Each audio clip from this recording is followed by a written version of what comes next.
As we age, many of us dream of living close to our children and grandchildren, enjoying the warmth of family and being cared for. But is this life really as fulfilling as we hope? Is living near your children in old age always the best choice? Before we dive into this topic, let me share with you the story of Nora, a woman in her 60s. Don't rush to wonder why I'm telling this story, because today's lesson will unfold through her experiences.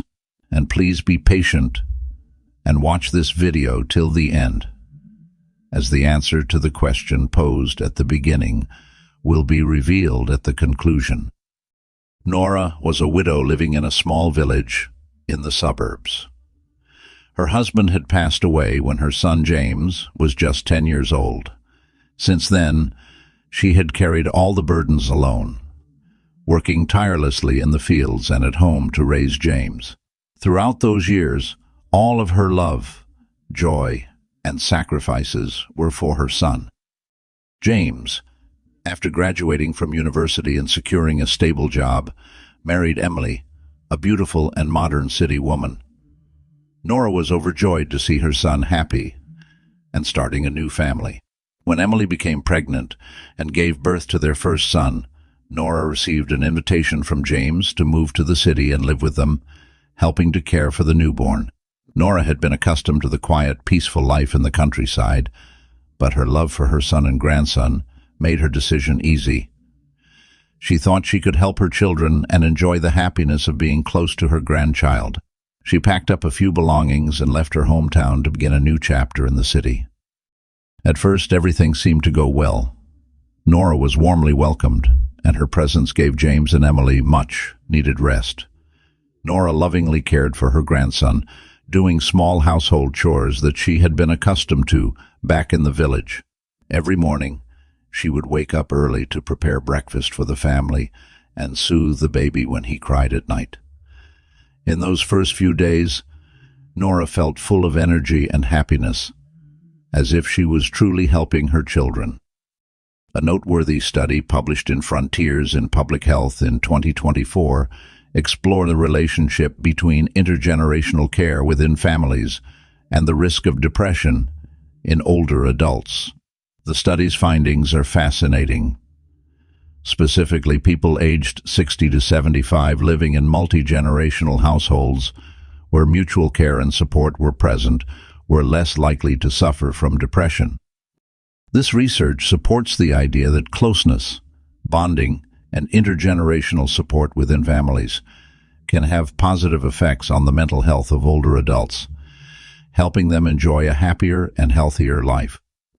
In the beginning, Nora's life was filled with the laughter of children and the warmth of family moments. She happily cared for her grandson, cooked delicious meals, and relished the simple joys of being with her children. Nora felt truly useful and loved. But then, gradually, a dark cloud began to overshadow her life. Nora realized she was being swept into a whirlwind of endless, thankless tasks. From a mother who was once cherished and respected, she had now become an unintentional maid, constantly on her feet, caring for her grandchild, cooking and cleaning. Emily and James, overwhelmed with their jobs and personal lives, started assuming that Nora would take care of everything at home. They rarely asked about her well-being or spent time confiding in her. The cozy evenings they once shared became increasingly rare, replaced by moments where Nora found herself alone in the quiet kitchen after finishing all the household chores. Nora began to feel like a ghost in her own home, always present but invisible. The silent weight of loneliness gnawed at her soul. Before we continue, if you find value in this video, please subscribe to the channel and hit the notification bell to stay updated. Nora was slowly sinking into the endless cycle of housework and childcare, losing herself in the myriad of invisible duties. She had become a silent martyr, sacrificing and dedicating herself day by day without complaint. Yet, in those rare moments of stillness, a question echoed in her mind. Is this the price I have to pay for happiness in old age? After a lifetime of sacrifices for my children, must I now bear the responsibility for my grandchild too? However, just a glimpse of her grandson's innocent smile or the sweet sound of his babbling made all those doubts fade away. Reality, full of dirty dishes, scattered toys, and the cries of her grandson wanting to be held, pulled her back once again. Nora felt like she was trapped in a maze with no exit, caught in the unending whirlpool of duty and responsibility. In truth, what Nora was experiencing has a name: the grandmother-slave syndrome. Although not officially recognized as a medical condition, it perfectly describes the situation many grandmothers, and sometimes grandfathers, face in their later years. They feel pressured, compelled to sacrifice their personal lives, hobbies, and well-deserved rest to care for their grandchildren. In Nora's case, she had become trapped in the role of a full-time caregiver for her grandson, from cooking, cleaning, to rocking the baby to sleep. Everything was on her shoulders. Slowly but surely, she no longer had time for herself, no longer had the opportunity to pursue her hobbies or meet with friends. Her life revolved around her grandson and the endless household tasks. Nora felt exploited, treated more like a free housekeeper than a valued member of the family. She longed for care, understanding, and respect, but her children were too consumed by their own lives to notice. They assumed that it was only natural for their mother to care for the grandchild, as if it was her duty, failing to recognize that she too needed love, appreciation, and a life of her own. The generational gap between Nora and her daughter-in-law, Emily, became more apparent with each passing day. Emily had very different views on raising children compared to Nora.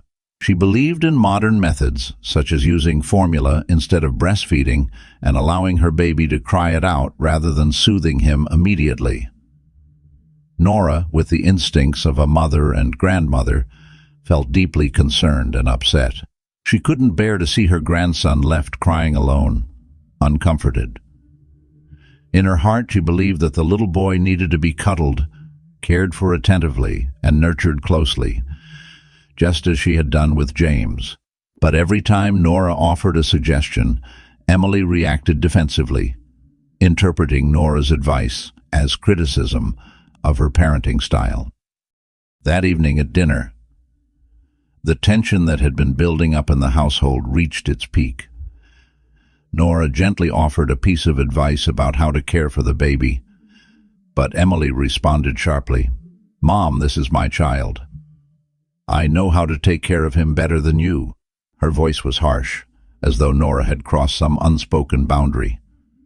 James, witnessing the exchange instead of easing the situation, said something that hit Nora like a punch to the chest. "Mom, you're a bit old-fashioned.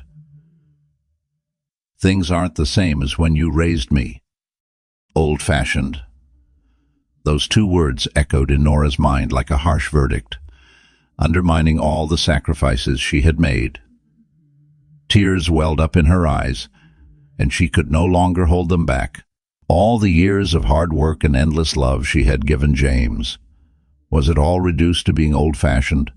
She felt pitiful, as though she were an outsider, an unnecessary burden in her own home. That night, Nora tossed and turned, unable to sleep. The darkness felt suffocating, amplifying her deep sense of loneliness. Had she made a mistake by choosing to live with her son and his family? Should she have found a path where she could live for herself, away from this suffocating environment? These questions swirled in her mind. But no answers came. Nora's journey toward happiness in her later years had taken an unexpected turn. The dream of a close-knit family home had gradually morphed into a stifling nightmare, filled with conflict and heartache. Her story leaves us reflecting, can decisions made out of love lead us down roads we never anticipated? And is living close to one's children in old age always the best choice? Nora's story, though sad, mirrors a common reality in modern society. The sacrifice of the elderly, who give up their independence and personal space to care for their grandchildren, is no longer an uncommon tale.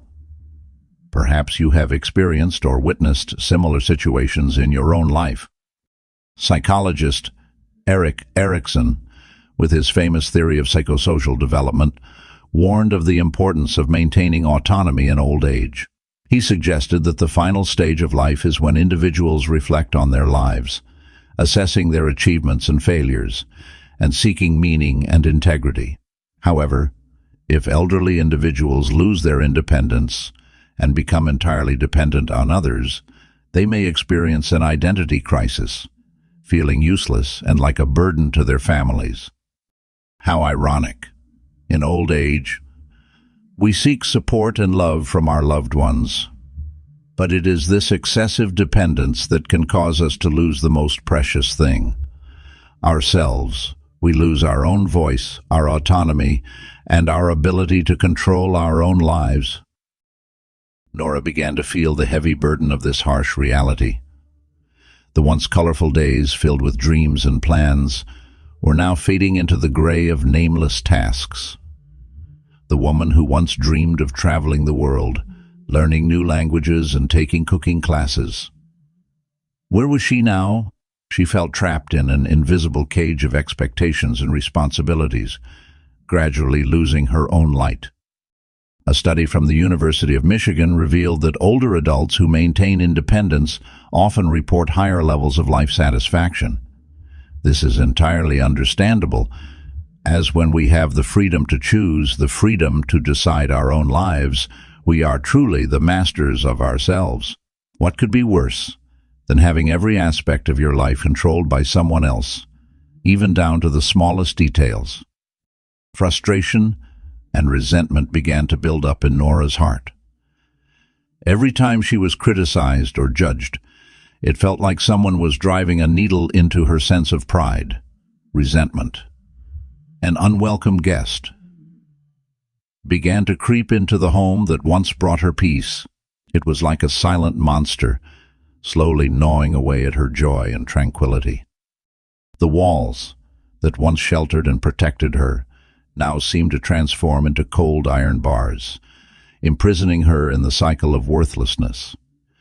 She felt like an old, worn-out object, discarded in the corner, unseen and uncared for. In modern society, Nora's tragedy is not unique. Countless elderly individuals silently endure the same pain, trapped in the invisible cage of sacrifice and duty. They long for family bonds, for the closeness of loved ones, but this very connection becomes a burden, causing them to lose their freedom and sense of self. What a paradox. In seeking the warmth of family, Nora had lost the fire within herself. The closeness that was supposed to soothe her loneliness in old age had instead become chains that bound her. So how can one escape this predicament? Is there a way for the elderly to maintain close ties with family while also living an independent and meaningful life?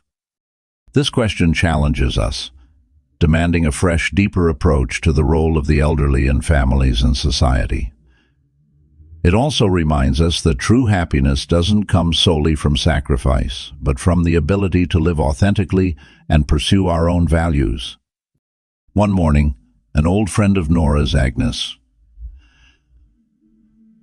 came to visit from the village.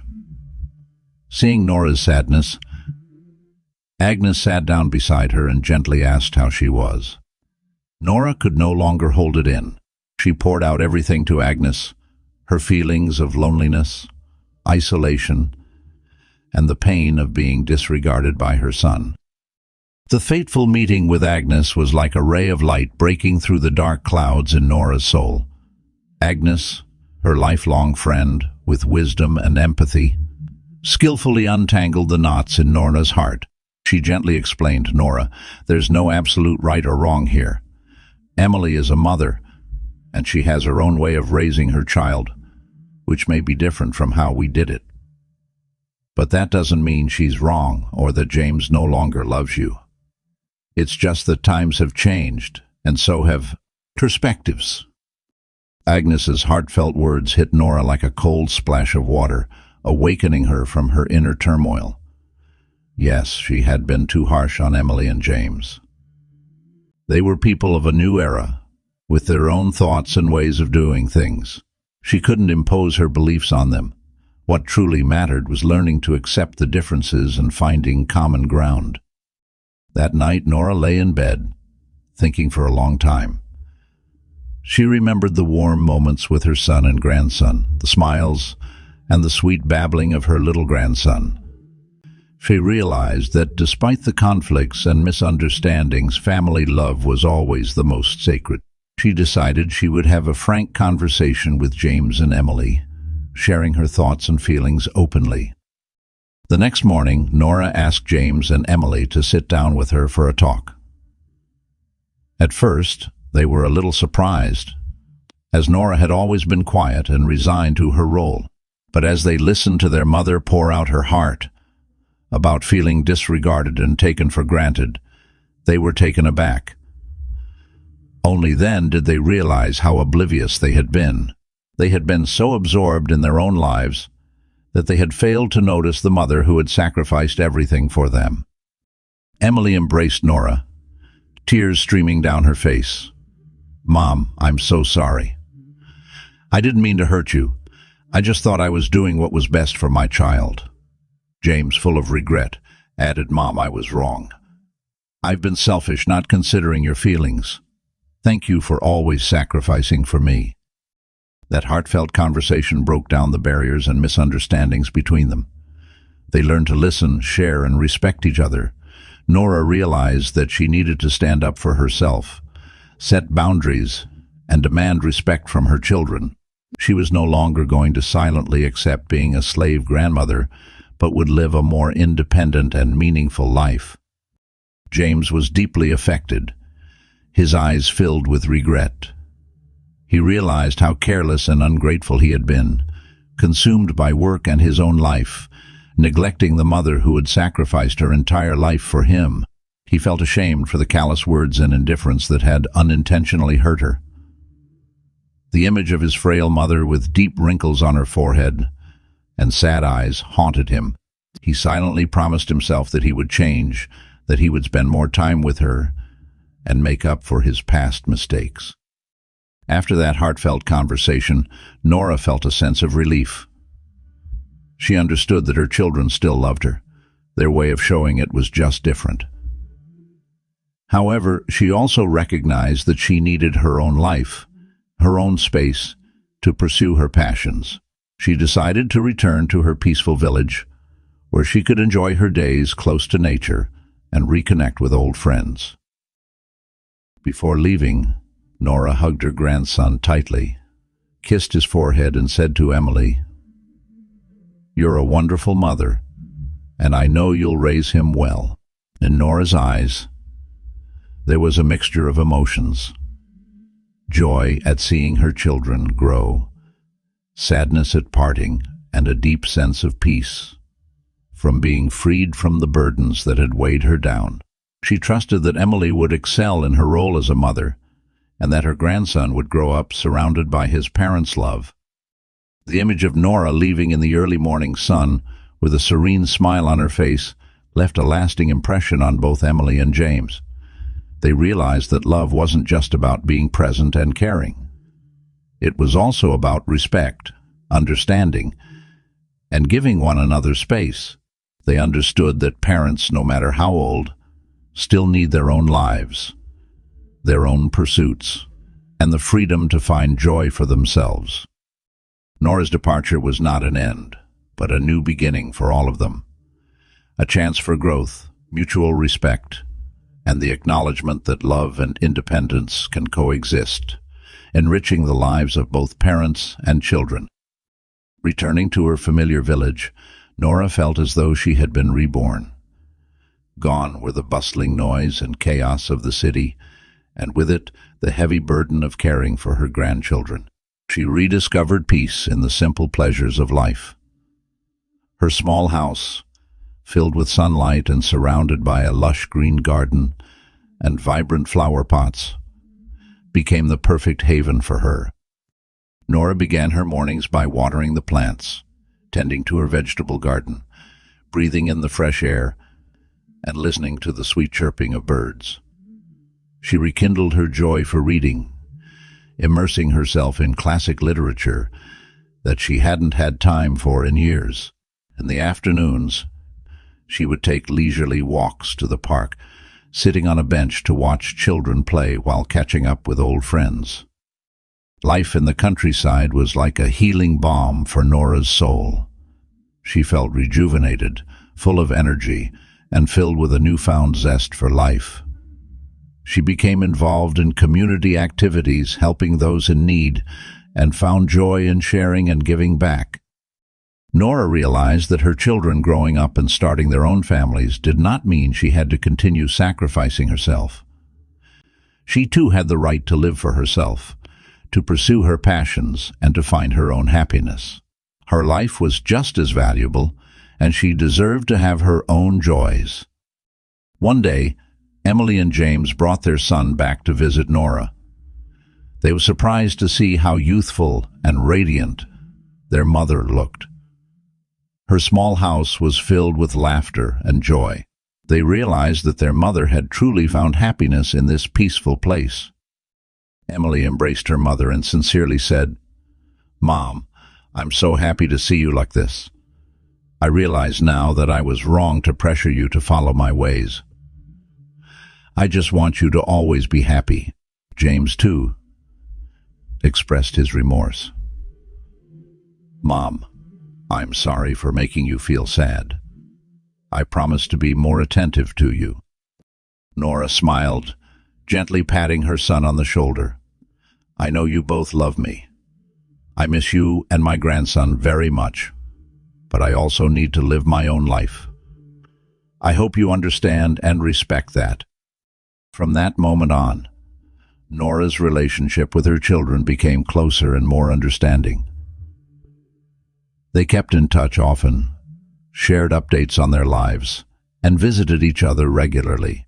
Nora still visited the city to spend time with her grandson, but she no longer felt trapped or pressured. She had found balance between family love and her own life, between giving and receiving. Nora's true rebirth began when she decided to explore new horizons. She signed up for an oil painting class at the community center. An old lady painting. People will probably laugh, Nora thought with a smile at the absurdity of the idea. But the class unlocked her hidden artistic talent, and even more unexpectedly, brought her a new friend. John, a former painter with a free-spirited soul and a lively personality. The two quickly became close friends, sharing their love for colors and their life stories. Together, Nora and John explored the world of painting, finding a new sense of freedom in their artistic expression. Their friendship blossomed, and Nora found herself once again discovering new parts of herself, proving that life, at any age, could be filled with creativity, companionship, and joy. In the brushstrokes of her paintings and the laughter shared with John, Nora found not only a new passion, but also a renewed sense of purpose.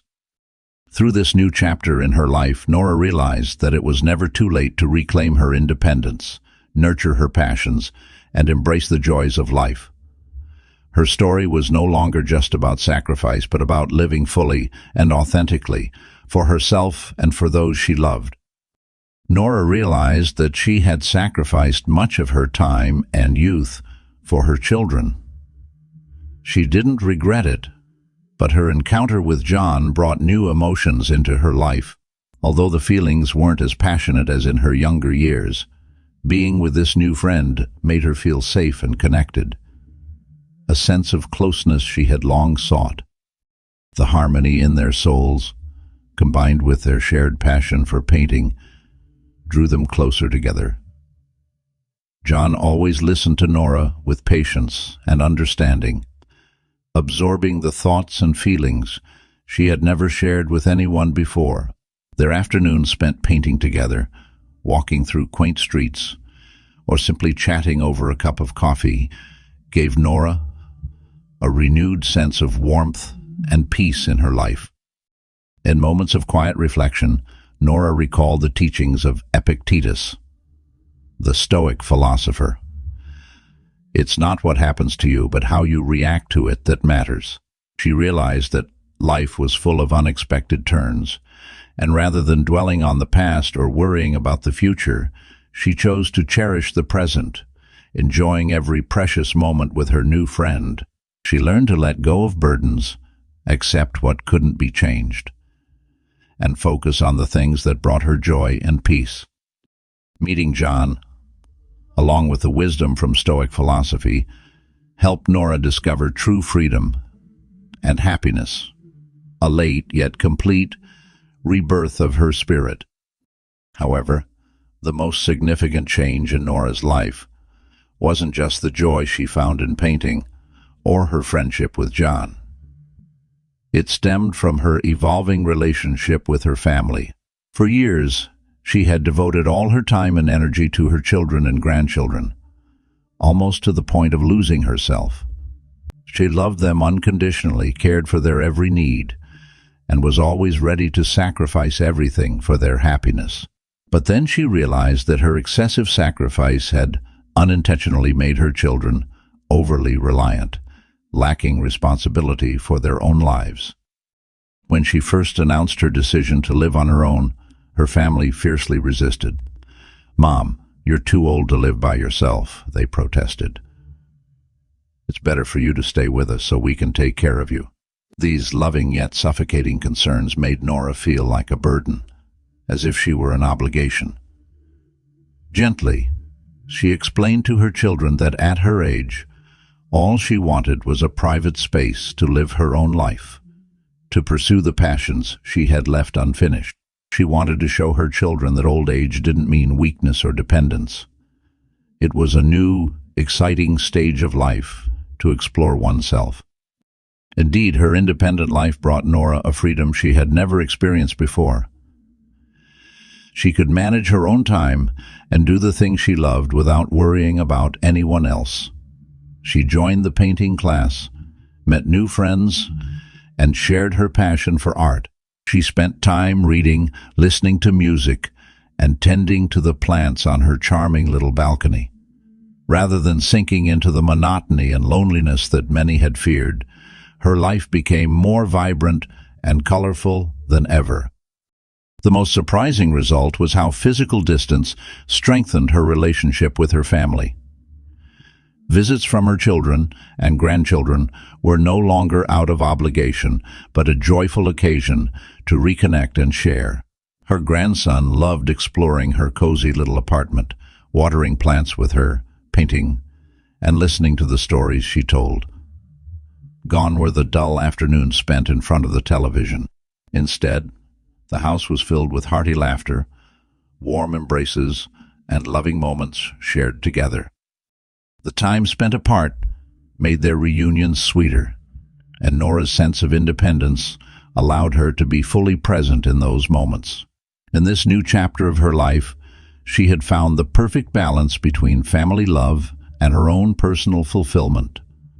A life where giving and receiving, freedom and connection, coexisted harmoniously. Nora's journey had come full circle, and she now understood that happiness didn't solely come from sacrifice.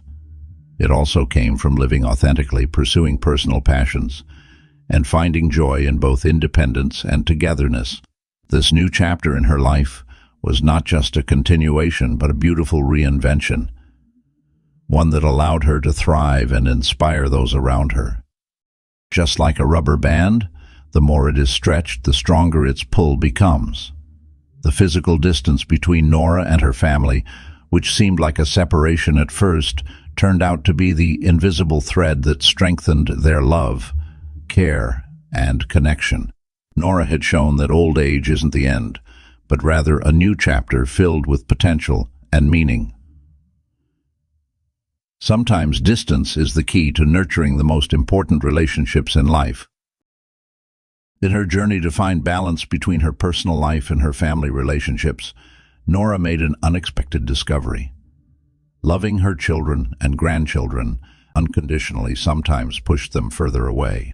She realized that devoting all of her time and energy to them, sheltering them excessively under her protective wing, though it seemed like the ultimate expression of maternal love, could actually lead to their dependency and lack of responsibility for their own lives. It was the physical distance she created by moving out on her own that established much-needed boundaries. It not only gave Nora the private space to live her own life, pursue her passions and desires, but also provided her children and grandchildren the opportunity to learn how to stand on their own. This understanding aligned perfectly with the ideas of Henry Cloud and John Townsend, two renowned psychologists and authors of the book Boundaries. In their book, they emphasize the importance of setting clear boundaries in all relationships. Healthy boundaries help delineate responsibilities and rights for each individual, fostering personal growth, mutual respect, and strong, lasting connections. Many people worry that geographical distance will cause family bonds to weaken. But for Nora, the opposite proved true. No longer living under the same roof didn't diminish the love between her and her family. In fact, it made their time together even more precious and meaningful. Before, when they lived together, the daily interactions sometimes became routine and even burdensome.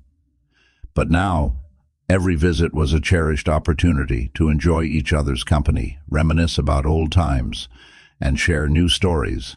Nora also learned to express her love in more subtle ways, no longer through meals prepared or laundry done, but through warm phone calls, thoughtful gifts, sincere advice, and heartfelt hugs.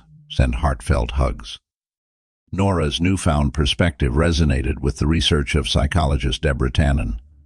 In her renowned book, You Just Don't Understand, Tannen highlights the importance of effective communication as the key to maintaining relationships, especially within families.